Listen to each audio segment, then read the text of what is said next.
ওয়া নুসাল্লি আলা রাসূলিহিল কারীম আম্মা বা'দ।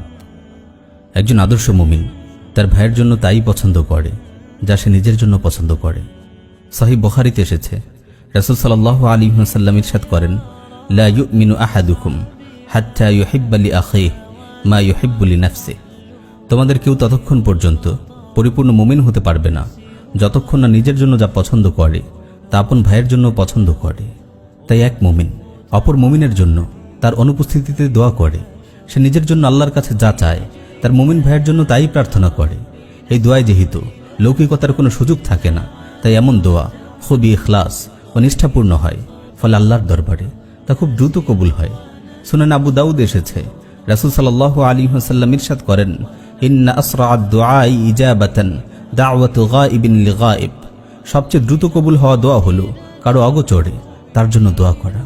প্রিয় ভাই, আপনি যখন আপনার ভাইয়ের জন্য তার অনুপস্থিতিতে দোয়া করেন, এটি দ্রুত আল্লাহর দরবারে কবুল হয়ে যায়।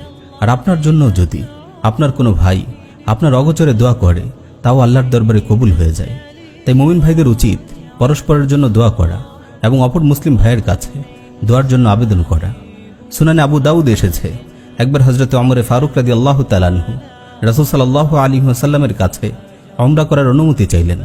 রাসূল সাল্লাল্লাহু আলাইহি ওয়াসাল্লাম তাকে অনুমতি দিলেন এবং তার কাছে দোয়ার আবেদন করে বললেন, লা তানসানা ইয়া উখাইয়া মিন দুআইক। হে আমার ভাই, তোমার দোয়ায় আমাকে ভুলে যেও না।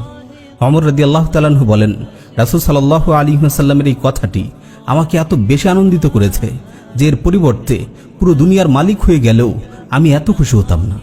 প্রিয় ভাই, আপনি যখন দোয়া করার জন্য আল্লাহর দরবারে হাত তুলেন, তখন আপনার মুমিন ভাইয়ের জন্যও দোয়া করুন।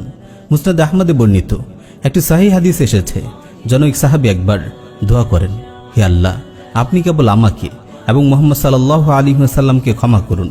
তার এই দোয়া শুনে রাসূল সাল্লাল্লাহু আলাইহি ওয়াসাল্লাম বলেন, লাকাদ হাজাবতাহা আন নাসিন কাসীর। তুমি অনেক মানুষকে এই দোয়া থেকে বঞ্চিত করেছো। এই কথার মাধ্যমে রাসূল সাল্লাল্লাহু আলাইহি ওয়াসাল্লাম লোকটিকে বুঝিয়ে দিলেন যে অন্যান্য মুসলিমদের জন্য দোয়া না করে শুধু নিজের জন্য দোয়া করে নিজের সাথে রাসূল সাল্লাল্লাহু আলাইহি ওয়াসাল্লামকে শরীক করলেও এটা ইসলামের শিষ্টাচার নয়। ইসলাম চায় মুমিন নিজের জন্য যা পছন্দ করে অপরজনের জন্য তাই পছন্দ করুক। আল্লাহ তাআলা আমাদের সবাইকে আমল করার তৌফিক দিন। আমিন ইয়া রাব্বাল আলামিন।